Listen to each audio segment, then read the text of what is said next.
तो भाई आज बात करेंगे नरेंद्र मोदी के 2 दिन के गुजरात दौरे के बारे में। नरेंद्र मोदी 2 दिन के लिए कहीं दौरा करके आए और वहां से हमारे को कंटेंट और मसाला ना निकाल के दे, आखिरकार ऐसा कैसे हो सकता है। तो मोदी जी 2 दिन के लिए गुजरात गए और एक डेस्परेट दौरा था, काफी ज्यादा डेस्परेट दौरा। क्यों बोल रहा हूं? क्योंकि यार गुजरात जीतने की डेस्परेशन मोदी जी की बातों में, मोदी जी की हरकतों में साफ साफ नजर आ रही थी। और आप भी यहां पर मेरी बात से अग्री करोगे पूरी वीडियो को देखने के बाद। सबसे पहले इनकी वीडियोस निकल कर ऐसे ऐसे कारनामे निकल कर के आए कि आप लोग भी अपना सर पकड़ लोगे। ऐसा लगेगा कि ये लोग शायद बॉलीवुड के उन लोगों से स्क्रिप्ट लिखवाने का काम करते हैं जिनको ये लोग कहते हैं कि भाई ये घिसी पिटी स्क्रिप्ट लिखने का काम करते हैं। करण जौहर जैसे लोग या और भी ऐसे तमाम लोग, ये शायद उन्हीं लोगों से स्क्रिप्ट लिखवाने लग गए, या फिर ये खुद भी वैसी ही स्क्रिप्ट लिखते हैं जैसे कि बॉलीवुड के लोग स्क्रिप्ट लिखते हैं। आपको दिखाना चाहूंगा बिना किसी देरी के। और एक वीडियो तो ऐसी भी है जहां पर मोदी जी झूठ बोलते हुए पकड़े गए हैं, आगे चल के वो भी वीडियो दिखाऊंगा। सबसे पहले लेकिन दिखाऊंगा एम्बुलेंस वाली वीडियो। और इस वीडियो को दिखाने के बाद, ये पूरा तमाशा करने के बाद, किस तरीके से इसके ऊपर एक टूल किट भी चलाया गया। मतलब आप एम्बुलेंस को रास्ता देते हैं, और ये एक बहुत बड़ी बात है। मतलब एम्बुलेंस को रास्ता तो हरियाणा रोडवेज का ड्राइवर भी दे देता है, तो क्या वो बहुत महान इंसान बन जाता है क्या?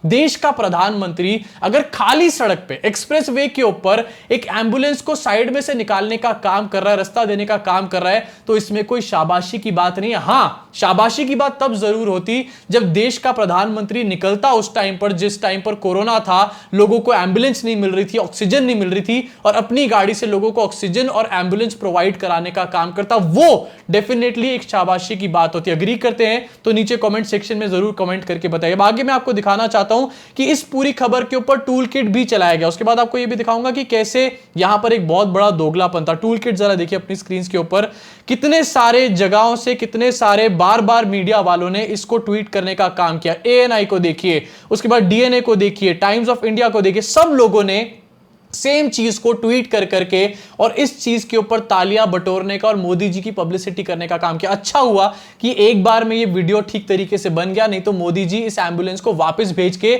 और दोबारा इसको अपने रास्ता देने का काम करते और दोबारा वीडियो बनाने का भी काम करते। और एक चीज मैं और पूरी तरीके से दावे से कहना चाहता हूं कि अगर इसकी जांच हो कि एम्बुलेंस में कौन था, ये एम्बुलेंस कहां जा रही थी, और इस चीज की सारी इन्वेस्टिगेशन होना सही तरीके से, तो ये दूध का दूध पानी का पानी हो जाएगा कि ये स्क्रिप्टेड ड्रामा था, इसके बजाय और कुछ नहीं। और मैं दोस्तों आपको बता रहा हूं कि मोदी जी जो है बचपन में एक स्क्रिप्ट राइटर थे, एक एक्टर भी थे, लेकिन मोदी जी बहुत घटिया स्क्रिप्ट राइटर रहे होंगे, तभी ऐसा इन्होंने दोबारा घिसा पिटा ड्रामा करने का काम किया है। अब मैं आपको याद दिलाना चाहता हूं, थोड़े दिन पहले अमित शाह जो है वो महाराष्ट्र के दौरे पे गए थे 2-3 दिन के लिए, और वहां पर उनके काफिले के चक्कर में एक एम्बुलेंस अटकी रह गई थी। मतलब ऐसा कैसे हो सकता है? एक बंदा एम्बुलेंस को अटकाने का काम कर रहा है, एक बंदा एम्बुलेंस को निकालने का काम कर रहा है। और अगर यही क्राइटेरिया है तो भाई अमित शाह तो बहुत खराब आदमी है, और मीडिया को इसके ऊपर भी बात करनी चाहिए। खैर, मीडिया की अगर मैं बात कर रहा था तो एनडीटीवी तक पे इसका टूल किट चलाया गया। आपकी स्क्रीन पर मैं इस टाइम दिखा रहा हूं, सोचिए अपने आप में बड़ी बात है। आज तक से लेकर न्यूज 24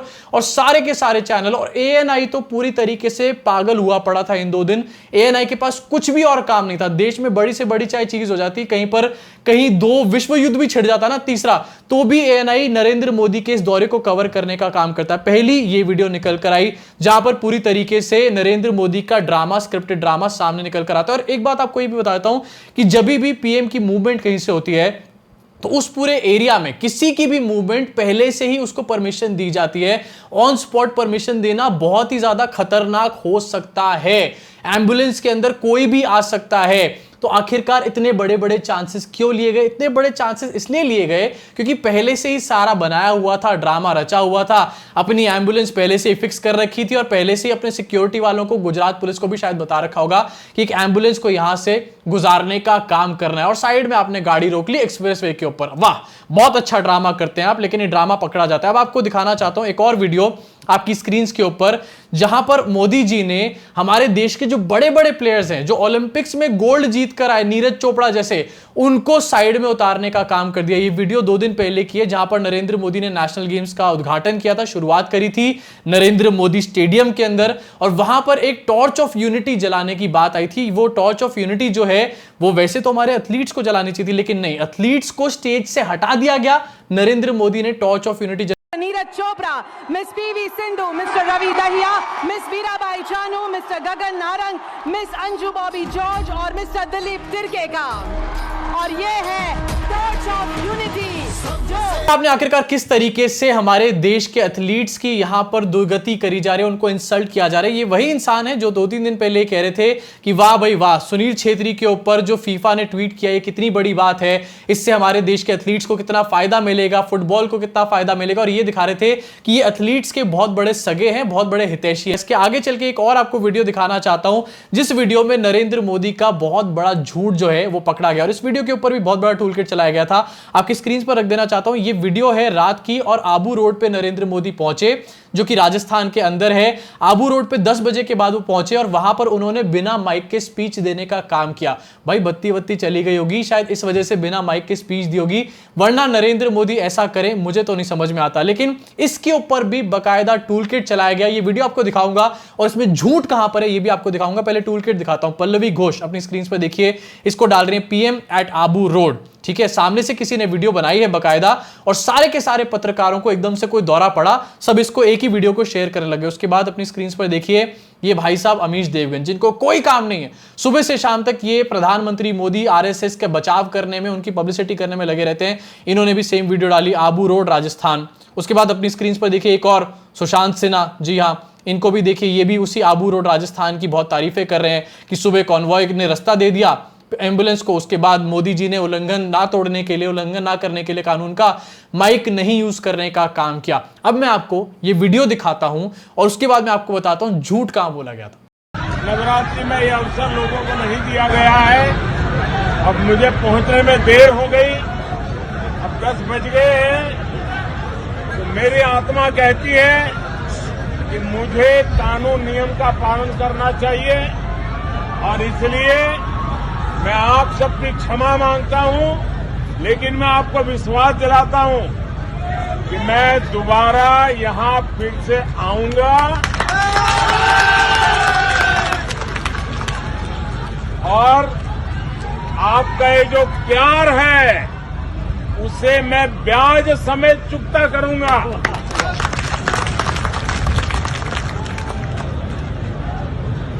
भारत माता की, भारत माता की।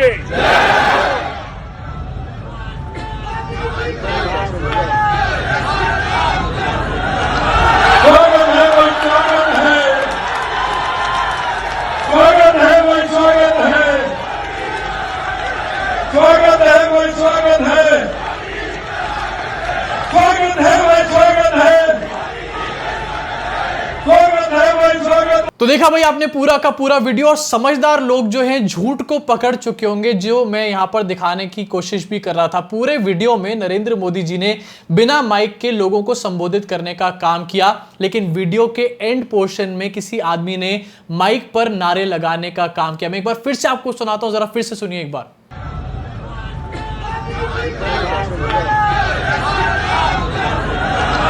स्वागत है भाई, स्वागत है, स्वागत है भाई, स्वागत है,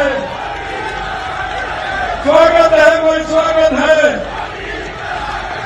स्वागत है भाई, स्वागत है,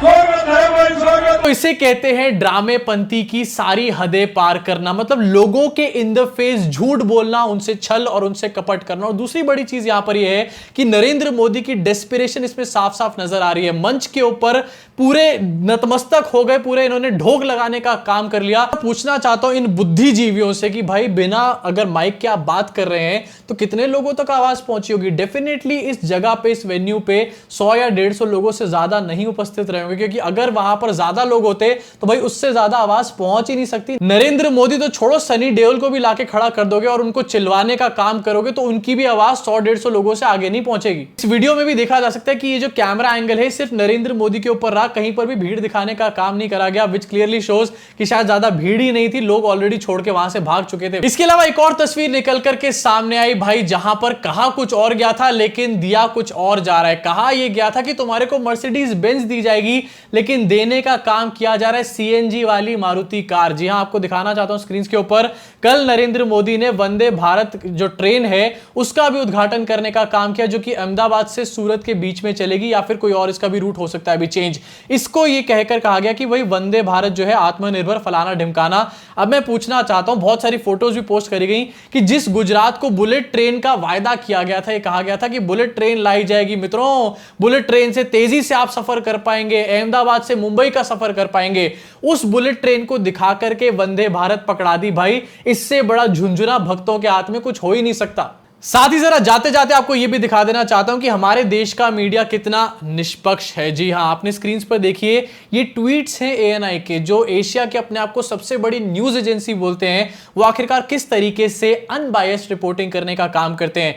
1 2 3 4 5 6 7 8 9, उसके आगे देखिए 9 के साथ और 9, यानी कि 18 ट्वीट्स। और इसके अलावा सिर्फ 18 ही नहीं बल्कि और 50-60 ट्वीट जो थे वो करे हुए थे नरेंद्र मोदी के इस पूरे इवेंट के ऊपर। लेकिन राहुल गांधी की जो भारत जोड़ो यात्रा है उसके ऊपर कितनी कवरेज करी गई, कितने ट्वीट्स करे गए, आपकी स्क्रीन पे देखिए, सिर्फ 1 ट्वीट। ये तो था मोदी जी का 2 दिन का ड्रामा। लेकिन दोस्तों ड्रामा यही खत्म नहीं होने वाला। आज मोदी जी 5G को लॉन्च करने का काम कर रहे हैं। जिस देश में 2G ठीक से नहीं आता, 3G ठीक से नहीं चलता, अभी भी बात करने के लिए लोग छत पे चढ़ के बात करते हैं, फोन को 10-12 बार हेलो हेलो हेलो करना पड़ता है, उस देश में 5G को लॉन्च किया जा रहा है बिना किसी तैयारियों के। और दिखाया यह जा रहा है कि मोदी जी कितने टेक सैवी हैं और टेक्नोलॉजी को कितना आगे बढ़ाने का काम कर रहे हैं। इसके ऊपर भी इवेंट किया जाएगा। और आप जरा वेट करिए, गुजरात के चुनाव से पहले हर दिन यहां पर नरेंद्र मोदी की इवेंट करने का काम करेंगे। इस तरीके से एंटरटेन करने के लिए मैं आपको बोलना चाहता हूं, थैंक यू मोदी जी। आपका क्या सोचना है दोस्तों इन सारी चीजों के बारे में? अगर अभी तक कमेंट सेक्शन में कमेंट करके नहीं बताया तो वेट क्या कर रहे हो, नीचे कमेंट सेक्शन में ठोक डालो कमेंट। पूरी तरीके से खुला है, भड़ास को अपनी पूरी तरीके से निकाल डालो। अगर आपको वीडियो पसंद आए तो नीचे लाइक के बटन को, सब्सक्राइब के बटन को और बेल आइकन को तो जरूरी दबाना, जिससे कि अगली वीडियो का नोटिफिकेशन भी आपके पास पहुंच जाए बिना किसी देरी के। मुलाकात होगी आप सब लोगों से इस चैनल के अगले वीडियो में।